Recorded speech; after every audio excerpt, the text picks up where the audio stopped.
Fox 5 News at 10 starts right now. One dead and dozens hurt. A car crushed under a charter bus and another stuck in the trees yards away. Tonight we're learning more about the young victims as family members rush to be by their sides. Here is what we know so far. As of right now, Camp Creek Parkway is still shut down as the NTSB takes over the investigation. Now, this crash happened at around 4 o'clock this afternoon. It involved 3 vehicles, 2 cars, and a charter bus that was carrying student missionaries from Huntsville, Alabama. And sadly, we've learned that 1 person has died and 4 others are in critical condition. A total of 33 people injured in this crash. Tonight we have crews covering all angles of the story. Fox 5's Jacqueline Schultz is live at the scene of the crash. George Franco outside Grady Memorial Hospital, where 9 victims are being treated. And Claire Sims is in College Park, where the families are gathering. But let's begin tonight with Jacqueline.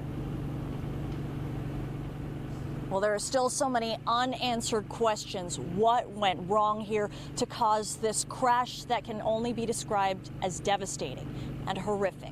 I'm going to step aside so you can see the scene of the crash. Investigators in the past 20 minutes have actually lifted the bus and taken it to a part of the scene that we can't see too well here. The NTSB also has arrived within the past half an hour. I'm told by county officials they are trying to take over this investigation to find out what exactly happened and what caused this crash. If you take a look at this video from earlier, the crash happened around 4 o'clock. Now, the bus was carrying a student ministry from Mount Zion Baptist Church in Huntsville, Alabama, en route to Hartsfield Jackson for a mission trip to Botswana. When it overturned on top of a Mercedes that was partially crushed. Then there was also a 3rd vehicle, a Chrysler sedan, that somehow ended up in a ditch 4 lanes across the other side of Camp Creek Parkway. We don't know at this point how this all happened, and we don't know how many people were in those cars or if they were okay. More than 30 people were on board that bus. 1 person has died, and hospitals all around the metro have told us that several people are in critical condition. They're at Grady, Wellstar Kennestone, Atlanta Medical Center South, and Southern Regional. Traffic today was a nightmare as Camp Creek was shut down in the height of rush hour. I was sitting in traffic for 45 minutes, so we had to do a tour from Enon Road all the way around here. We had to detour. It was pretty bad, about 30 minutes of waiting, sitting around. I hope the kids are okay, if anything else. That's all I'm worried about. Yeah, so many people were telling me that they were stuck in traffic for even an hour or more just trying to get around this stretch of Camp Creek that is shut down. Now, as we are back live, you can see crews working. What I am told is happening, they're not just cleaning the scene of the crash. I am told that there is a large fuel spill because the truck that was overturned, or the bus that was overturned, was in the road for quite some time. So there was a lot of fuel that leaked. It's going to take some time to clean this road. County workers tell me they have no idea at this point how long this is going to be shut down for, but it's shut down from Buettner all the way to Meek here on Camp Creek Parkway. We're going to bring you the latest on this crash investigation and also the cleanup here on Camp Creek Parkway, and also when the road could reopen.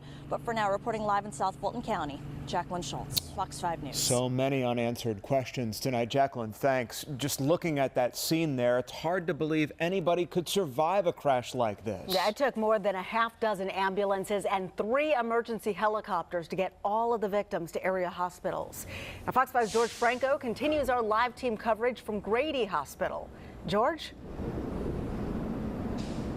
Well, Tom and Sinead, Grady Hospital tells us that 9 of the victims from this church bus crash are recovering here at this hospital. Another 24 are recovering at Atlanta Medical Center South, and Kennestone Wellstar up north.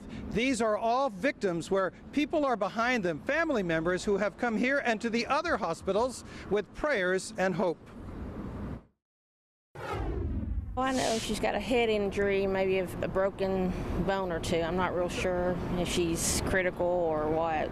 Glenda and Lance Roberson came from the Noonan area as soon as they heard of the accident involving the bus from Mount Zion Baptist Church in Huntsville, Alabama, where their 17-year-old niece was among the victims.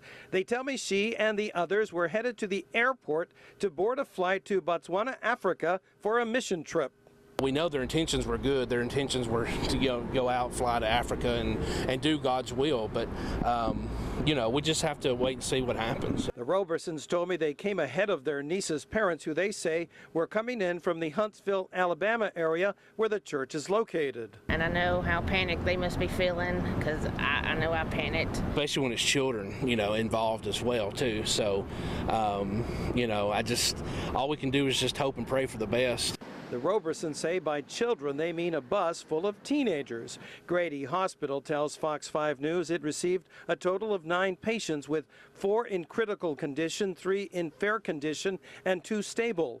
The Wellstar Health System tells Fox 5 News 24 patients were received at 3 of its hospitals: Atlanta Medical Center, Atlanta Medical Center South, and Wellstar Kennestone. Connected to every one of those victims is a loved one who's got concerns, questions, and prayers. We just hope that everybody recovers, and we'll get through this together. Just got the update from Wellstar Health Systems. They tell us 9 of the victims are here at Grady, 3 at Kennestone, 15 at AMC South, and 6 at the nearby Atlanta Medical Center down the road here. They also say that they're working with local authorities because a lot of these young people did not have identity on them, no forms of identification, and they're trying to identify all of these victims. We'll continue following this part of the story and bring you, of course, the update on Fox 5 News Edge at 11 o'clock. But for now, at Grady Hospital, I'm George Franco, Fox 5 News. You can't imagine the panic those families are feeling, George. Thank you. Huntsville is about 3.5 hours from Atlanta, and you can bet that those parents immediately jumped into their cars the moment they learned of the crash. Now, Fox 5's Claire Sims is live in College Park, where families have been told to gather tonight. Claire? Yeah, officials are telling those family members that once they get into town, they would like them to come here to AMR Ambulance. That's where they're asking people to come gather to get reunited with their loved ones and get information about where they may need to head next. This is along Naturally Fresh Boulevard here in College Park, and just over the hill is where that building is. And a little bit earlier this evening, we were down closer to the building and saw that there was at least one vehicle here with an Alabama license plate. Not sure at this point if that person was related to one of the victims involved in today's bus crash with the folks from Mount Zion Baptist Church. But we did hear from church members in Huntsville who say they are asking for everyone's prayers. To assist them in any way we can, taking care of everybody, ministering to them, and get them back home. Overwhelmed and shocked. Okay. Praying that everybody's okay, and we really don't know much right now, so your prayers are coveted. Again, church leaders are working to get ministers as well as some family members here on flights to Atlanta this evening. No word on if they need any help with that, but they said they plan to minister and, of course, pray for everyone involved. Reporting live in College Park, Claire Sims, Fox 5 News. All right, Claire. Well, we have heard from Mount Zion Baptist Church. It released a statement on its Facebook page. Now, this was posted just shortly after the crash. It reads, "Pray. One of the buses with the student ministry mission had an accident on the way to the Atlanta airport, several serious injuries. Please pray for those injured and parents as they travel to Atlanta." And Tom, so far that post has received more than 1,000 comments from people showing the church and those families their love and support. Yeah, and Sinead, this is where social media really empowers people to reach out, and that's exactly what so many have done. We've collected a few of the comments. Jennifer saying, "My prayers are with my brothers and sisters in Christ." Listen to this one, which is especially touching, from Kelly. "Thanks ATL for taking care of our Alabama families." Ellen saying this, praying for all involved, praying for safe journey for the families traveling to Atlanta. And Brenda says this, wishing for comfort. God bless. That from Brenda. Linda saying, "So sad. prayers for all. This story is still unfolding tonight. We'll continue to work the different scenes and all of the angles here, and we'll update you throughout the newscast tonight here at 10 and, of course, coming up on News Edge at 11. And you can stay on top of all the breaking news with our Fox 5 News Atlanta app right there on your device. It's free for Apple and Android users. Sine? Well, Tom, an escaped prisoner is back in custody tonight after a brief lockdown at Gwinnett Medical Center. Now, the man was arrested after investigators say he opened fire on Auburn police officers back in April. He was shot during that incident and has been receiving treatment at Gwinnett Medical Center. Police say he slipped out this afternoon. That's when the building was placed on lockdown. He has since been recaptured. And the man wanted for shooting 2 College Park police officers last month has been arrested. Kendarius Chester taken into custody at around 8 this morning in an abandoned building off of Metropolitan Parkway. The Clayton County Sheriff's Office says members of its fugitive squad arrested him. Both of the officers who were involved in the shooting are doing well. Well, tonight police are searching for 2 people involved in a street shootout in Ackworth. 23-year-old Jamel Hughes and 25-year-old Jennifer Feltz are in police custody tonight, but police say 2 others got away. It happened this morning at a Chevron gas station. Investigators tell us that the gunfire erupted between a white SUV and another vehicle. 1 person was injured. Well, we got rid of the rain, the humidity, and got some cooler temperatures in today. It was a beautiful day out there today. Chief Meteorologist David Chanley tracking the forecast for us. David? Well, whatever we can do here to kind of stave away the heat and humidity of summertime. You know it's coming. So it's kind of a nice break out there. We do have lower humidity and comfortable temperatures. Not much happening on Fox 5 Live. Viper, we got a lone shower that's been hanging around up here in portions of Banks County, and that's really about it. We also have a little sprinkle just outside of Jasper there in Pickens County. Temperature-wise across the region, check it out. We're in the 70s. Yeah, low 70s at that in Canton and Dallas, 73 down in Fairburn, 74 in McDonough. It has already cooled up here and across extreme North Georgia. Blairsville's at 68. How about 67 in Carrollton? And it's also 68 in LaGrange. So here's the story now. Kind of partly to mostly cloudy overnight, and we'll continue to see the temperature fall down into the low in the mid 60s by 6 a.m. But by 6 a.m., we're also going to see some temperatures. Watch this now. We go from 11 o'clock. Watch what happens tomorrow morning. Yeah, there's some 50s out there. How about that for the second week of June? Well, we are looking at some warmer weather into the weekend. We'll talk about that and the update on the drought. Good news there. That coming up in about 20 minutes. All right. Sounds great, David. Thanks. We're following the big news out of Washington today. Former FBI Director James Comey's hearing in front of the Senate Intelligence Committee. Comey was questioned on several topics, including his conversations with President Trump. Fired former FBI Director James Comey documented his conversations with the president, including a February meeting where Comey alleged that the president told him to let go of the federal probe into former National Security Advisor Mike Flynn. At the time, did you say anything to the president about that is not an appropriate request? I didn't, no. Okay. Why? I think the circumstances were such that I was a bit stunned and didn't have the presence of mind. After a media report that the president asked Comey for a pledge of loyalty, Mr. Trump tweeted about possible tapes of their conversations, setting into motion a chain of events that led to the special counsel appointment. Look, I've seen the tweet about tapes. Lordy, I hope there are tapes. Comey decided it was up to him to set the record straight. So I asked a friend of mine to share the content of the memo with a reporter. Didn't do it myself for a variety of reasons, but I asked him to because I thought that might prompt the appointment of a special counsel. Members of both parties questioned Comey's actions. You didn't consider your memo or your sense of that conversation to be a government document. You considered it to be somehow your own personal document that you could share with the media as you wanted to? I understood this to be my recollection recorded of my conversation with the president. As a private citizen, I felt free to share that. I thought it very important to get it out. On whether President Trump's statements about Flynn amounted to a crime, Comey testified it was up to the special counsel. I took it as a direction. Right. I mean, this is the President of the United States with me alone saying, I hope this.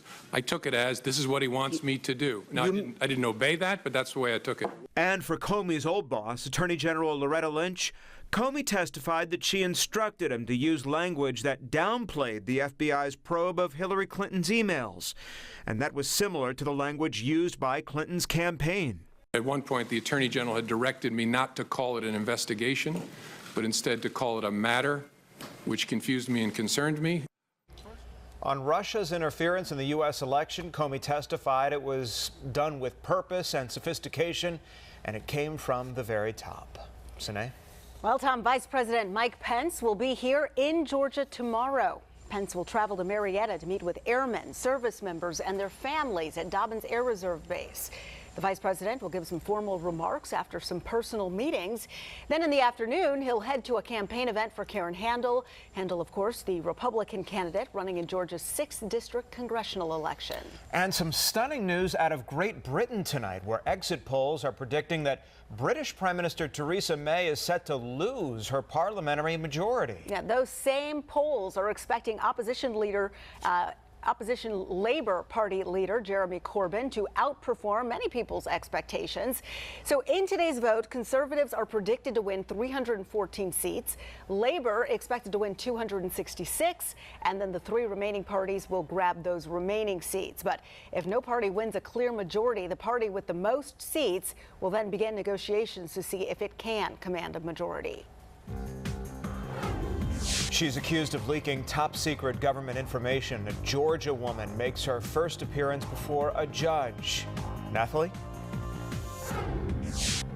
Frightening and disconcerting. Those are the words prosecution used to describe new information in the case of accused NSA leaker Reality Winner. I'm Nathalie Pozzo in Augusta. We'll take you inside the federal courthouse coming up. And new information in the rush to stop the spread of a poisonous pill that's killing people here in Georgia. Investigators have now identified the deadly substance. Plus, we're back live on the scene of that deadly bus crash in East Point. What we've learned from investigators on the scene there coming up. One person was killed and 33 people taken to area hospitals after a crash involving a charter bus and 2 cars. Investigators just wrapped up a news conference near the scene in East Point. They say 6 patients are in stable condition at Southern Regional and will be released very soon. That's the good news. The bus was carrying student missionaries from Alabama. The group headed to the Atlanta airport so they could fly to Africa. Meanwhile, an Augusta woman accused of leaking classified government documents is facing a federal judge today. A federal grand jury indicted 25-year-old Reality Lee Winner on a single count of illegally retaining and transmitting national defense information. Now, Fox 5's Nathalie Pozzo was at the 3-hour hearing in Augusta. And Nathalie, what did we learn at the hearing? During the 3-hour hearing, the prosecution laid out new information they called frightening and disconcerting. The judge expressed concern about a comment made in a notebook saying Winner wanted to burn down the White House and her fascination for the Middle East, ultimately leading the judge to not issue bond. Do you guys have any comments? Any response? Nope. No comment from the family, defense, or the prosecution. No comment. After a 3-hour hearing inside this Augusta federal courthouse, 25-year-old Reality Lee Winner facing a federal judge in an orange jumpsuit, pleading not guilty. During the hearing, the prosecution spoke of the items seized from Winner's Augusta home that included 4 cell phones, 2 laptops, and a tablet, along with a notebook. In that notebook, the prosecution said Winner had written, quote, "I want to burn down the White House," end quote, and a page of names the prosecution called alarming. Some of those names included Osama bin Laden and a former Taliban leader. Another aspect of concern for the judge involved a jailhouse call with her mother. The prosecution says Winner told her mom, quote, "Those documents, I screwed up." The prosecution says they only know about the 1 document leaked, but Winner referred to documents. The prosecution also addressed Winner's time in the Air Force, adding that she once searched on a work computer if a high security clearance computer can detect when a flash drive is inserted. The prosecution said there is evidence that later that day, Winner inserted a flash drive and no one knows where that thumb drive is or what may be on it. Winner's parents and a friend testified during Thursday's hearing, saying that their daughter is loving and caring. The prosecution painted a different picture, and the judge decided not to grant bond based on all the evidence presented. And if found guilty, Winner faces up to 10 years in prison and or a $250,000 bond. In Augusta, Nathalie Pozo, Fox 5 News. Well, bags of mushrooms, pills, powder, and acid. A major bust at the Bonnaroo Music Festival, but it wasn't for narcotics. And a look inside the lab that just identified the deadly substance being passed off as Percocet. What it is and how scientists figured it out. Next. We've gotten breaking news just into the Fox 5 newsroom that we wanted to pass right along to you. And take a look at this. Camp Creek Parkway is now fully reopened after it's been closed since 4 o'clock this afternoon when a bus carrying students to the airport, Hartsfield-Jackson International from Alabama, got into a horrific crash there. One person dead, so many others injured. But the latest development in this story is that Camp Creek Parkway has fully reopened now as investigators only begin their work into what happened here. Our live coverage will continue throughout the night. And now turning to a developing story, the tests are in and investigators say they now know what was in those yellow poison pills. But here's the thing. It's a type of fentanyl they've never seen before. The pills sold on the streets as Percocet have already killed 4 people here in Georgia. Well, Fox 5's Angelique Proctor explains how the chemists figured it out. The lab results are in, and even the GBI was not familiar with one of the synthetic opioids found in those dangerous pills. Now that it's something that we've not seen before. Forensic chemist in Macon, working at a GBI lab like this one, tested some of the fake pain pills connected to the Percocet deaths in Middle Georgia. The results have raised the eyebrows of many. And based on the preliminary results, one of those drugs is consistent with a brand new fentanyl analog that the GBI crime lab has never seen before. Law enforcement officials don't know who is creating the deadly yellow pills that landed 27 people in the hospital after overdosing. But this unknown drug explains the drastic deaths and resistance to the reversal drug Narcan over such a short period of time. There's no even indication from one pill to the next that the ingredients might be the same. And because a lot of these compounds that we are seeing, especially the designer fentanyls, they've never been studied on humans. We have no idea how the body is going to react to them. The GBI asks anyone who comes in contact with these pills not to touch them. That includes first responders. The law enforcement community says everyone can help out by spreading the word about how dangerous these fake pills labeled as Percocet can be. I hope that not only users, but I hope that parents are having conversations with their children, or parents to parents and teachers, preachers, whoever, everybody. I want them to all have the conversation of how deadly this is, including our law enforcement, our first responders. Law enforcement officials continue to say the best advice, if you see any pills on the street, stay away from them and call 911. In DeKalb County, Angelique Proctor, Fox 5 News. Well, a passenger attacked by a service dog on a Delta flight. Tonight, we're getting a closer look at his injuries. And police say she's behind bars after her face was plastered all over the news, where officers found the woman accused of stealing money from an animal shelter. That's next. And Chief Meteorologist David Chandler here, going over the new data that shows that we're going to have some mild temperatures overnight and through the day tomorrow. And then as we roll to the weekend, we're going to start getting warm. It's June. It's supposed to be. We'll look at those numbers straight ahead. And more than 30 people rushed to the hospital after a church charter bus crash. We have a live report from the scene next. Back now to our breaking news. Camp Creek Parkway is back open more than 6 hours after a deadly bus crash shut down both lanes.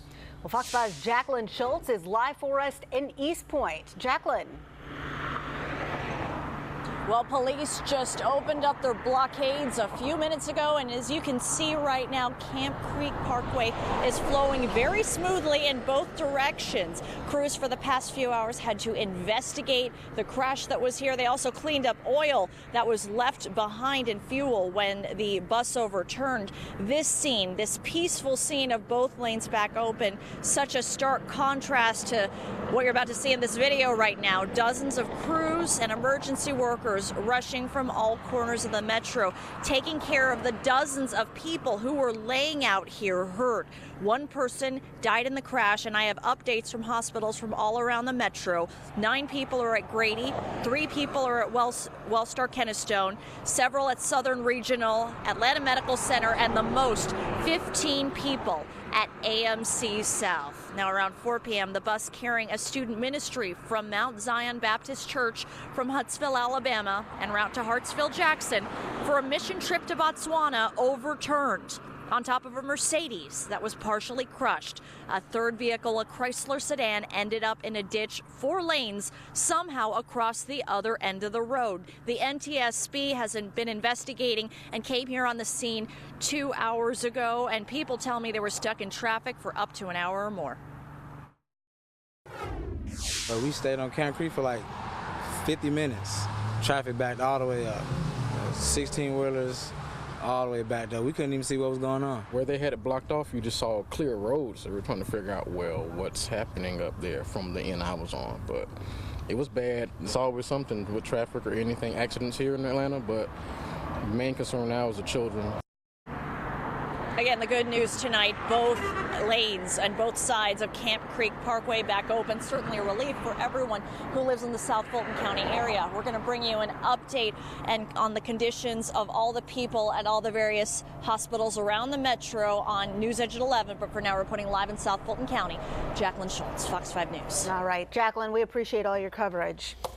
We want to turn now to the weather. It has cooled off significantly, and it's definitely not the humidity we know around these parts. It's a gorgeous day out there today. And it's going to be spectacular tomorrow. You're going to like it in the morning. It's going to be very refreshing. And then sunshine tomorrow and very comfortable temperatures. We'll get to all that momentarily. Let me show you what it looks like live from our tower cam, looking right into Midtown Atlanta, where we've got just a few clouds out there. The temperature slipped down to 72 right now. Look at that dew point down into the 50s. We'll take that with a humidity at 64%. We did hit 80 this afternoon, started the morning there at 65. That 80 is 5 degrees down below the average here for June the 8th. All right, temperatures around North Georgia. Look how cool it is already in Blue Ridge at 64, 62 in Clayton, 68 in Canton, 66 over in Carrollton. 60s all the way down in LaGrange already, and we're not even past midnight yet. How about that? So here's a satellite radar composite, and we showed you just a couple sprinkles that were up there in northeast Georgia, not amounting to a whole lot, and dry over much of our region. The front well down into Florida right now. What we dealt with was a little bit of a disturbance. You can see it there kind of moving across the mountains of North Carolina and into South Carolina. This area of high pressure is building on in here now, and so what that means, drier air, cooler temperatures by early tomorrow morning, and then a lot of sunshine on the docket for tomorrow. This is great news. How about this? Let's take a look at the drought. Take you back, first of the year, all right, in January. This is what it looked like. It was just awful. We were in the midst of a pretty extreme drought over much of the area, even exceptional there in that dark red all around Metro Atlanta and North Georgia. Man, we needed rainfall, and did we get it? Yes, and sir. Look at this. This is the latest drought monitor, and look, we've just erased a lot of the drought. In fact, 60% of our state doesn't have a drought at all. Most of that's in the metro area. Still holding on to a little pocket up there. That's in Lumpkin County, White County, and Habersham County, and then a little bit out here, some of the southern suburbs through Butts County into Jasper County and Putnam County. They're just fairly, we'll call it dry to a moderate drought, but latest current reduction in all the drought categories. That is just great news. Well, we had all this rainfall, you know, the past 2 months. Look at this, 114% of rainfall here in Atlanta. How about 163% in Cartersville, Gainesville, well over 100%. And the area lakes, they responded, except for Lanier and Hartwell, still kind of lagging behind. Hopefully we can get a little rainfall that way. Temperatures, all right, here we go. We're in the 50s. In some areas by early tomorrow morning, so we'll call it partly cloudy and cooler. And then for tomorrow, what a grand and glorious Friday. Sunshine and mild, highs there in the low 80s. Now we're going to get warmer this weekend. Check it out in the extended outlook. We've got mostly sunny conditions on Saturday and 85. Sunny and warmer, 88 on Sunday, pushing 89 by Monday. But notice the stretch here. Friday into Monday, dry days. We bring back showers and thunderstorms the middle part of next week. So go ahead and make those weekend plans. It's going to be sunny with warming temperatures. We'll talk more about the cool down tonight coming up at 11. All right, David. Well, a Peachtree City woman has been charged with felony forgery after police say she stole thousands of dollars from a bank account belonging to Paws Atlanta. Now, officers tell us Amy Irvin was caught on camera when she withdrew the $4,800 at a SunTrust branch in Sandy Springs. At this point, it's not clear what ties she has to the organization, but investigators originally thought there would be a connection. Irvin is being held in the Gwinnett County Jail on unrelated charges. The bank has refunded the money to the rescue group. And we're getting our first look at a man's injuries after he was bitten by an emotional support dog on board a Delta flight. Now, Marlon Jackson's attorney sent us the photos today, and we did have to retouch them for television, but we want to warn you, they're still very graphic. Take a look. Now, Jackson's attorney tells us he received 28 stitches. Jackson was on board a flight from Atlanta to San Diego on Sunday when it happened. His attorney claims that as soon as Jackson sat down, a 50-pound dog that was sitting on a passenger's lap began growling and then lunged at Jackson's face. He was taken to the hospital with those severe lacerations. The dog's owner was moved to another flight and the dog placed in a kennel in the undercarriage of the plane. More than 60 people were killed in a crash, and now investigators think the pilot's iPad may have brought down that plane. And police say he told them he was doing God's work. A 45-year-old arrested at a music festival with bags of what he claimed were drugs. Here's what's coming in sports. They are bad matchups on defense. The Falcons prepare to unleash their tailbacks for another record run through the NFL. At SunTrust Park, R.A. Dickey will try to control that knuckleball. He's got more walks than strikeouts. And for better or worse, Atlanta United has some fantastic international players. Cody's got that story on Fox 5 Sports. An Egypt airplane crash last year may have been caused by a pilot charging his iPad in the cockpit. All 66 people on board died when Flight 804 crashed into the ocean between Crete and northern Egypt last May. Authorities say an Apple iPhone 6s and an iPad Mini 4 belonging to the first officer were plugged into the wrong socket of an instrument panel. Now, according to investigators, the plane's flight data recorder indicated that there was smoke on board. A voice recorder also picked up a crew member trying to extinguish the fire before that plane went down. And a case that gained national attention could soon be retried. Stephen Avery's rape and murder conviction was featured on the Netflix docuseries Making a Murderer. Well, today, Avery's new lawyer filed nearly 1,300 pages of documents, all in a request to have that case revisited. Avery and his nephew, Brendan Dassey, both serving life sentences for the rape and murder of Teresa Halbach. And along with the renewed legal attention in the case, freelance filmmakers are back documenting any new developments. Well, a man accused of bringing more than 1,000 doses of fake drugs to the Bonnaroo Music Festival claimed he was actually doing God's work. 45-year-old David Brady of New York charged now with possession of counterfeit controlled substances. Authorities claim he brought fake acid, mushrooms, cocaine, and heroin to the Tennessee Music Festival. Well, Brady is now being held at the Coffee County Jail, although he has a warrant for his arrest in in Arkansas as well. My car started to jitter and started to just clunk out. Reports of bad gasoline being sold in Metro Atlanta. What caused the issue and what's being done to fix it? Next.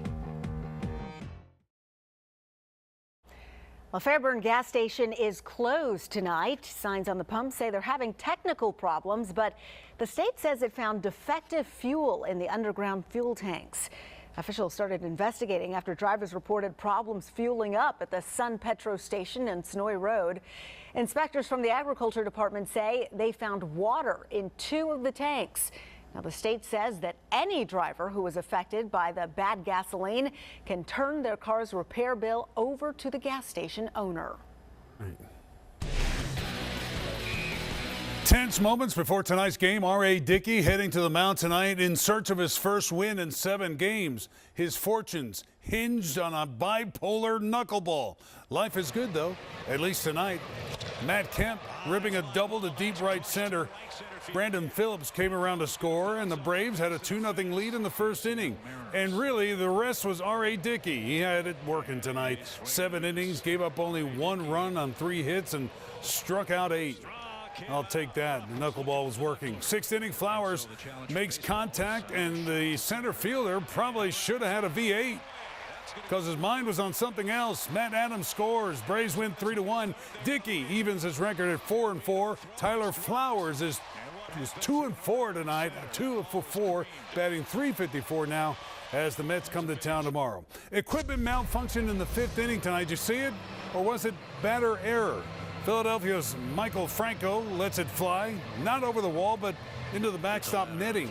Nice to know the netting works, but the game was delayed while guys tried to figure out how to get that thing down. And just as the crew figured out how to set up the ladder, an agile usher coaxed the bat down and order was restored. Just goes to show you, if you love something, let it go. It'll come back if it was meant to be. A hallmark moment if there ever was one. Can't wait to see the NFL's top running back combo in action this fall. Devontae Freeman and Tevin Coleman of the Falcons. Can't stop them. And when the offense is clicking, you can't slow them down either. They run and they catch, and they combined for 24 touchdowns last season. Offensive coordinator Steve Sarkisian was asked how last year's 7th best offense in NFL history can be even better. His first answer was the tailbacks. I think first and foremost, we have two really electric tailbacks, and they are bad matchups on defenses. And just to making sure that we're putting those guys in the best position to be successful, whether it's separately on the field, whether it's being on the field together, I think that was one key. Whether it's in the run game, the pass game, just to ensure those things. I think they've already proven they're very good, and my job is to take them from very good to great, which we all know that.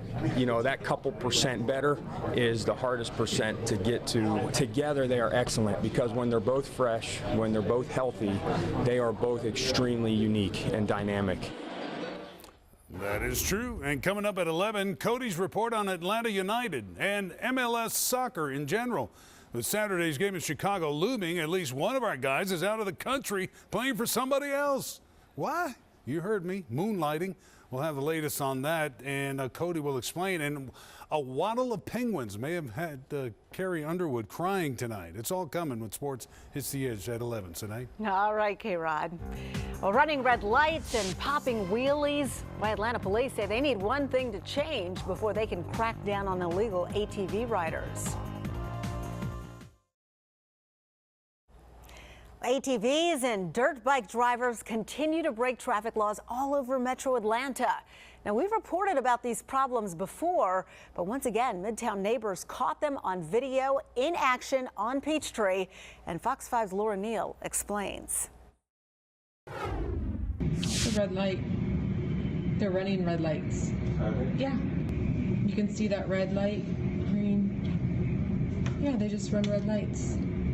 Look, and doing wheelies. This video is from a Midtown high-rise on Sunday, May 14th. When you see something like this, officers tell us the best thing you can do is call 911.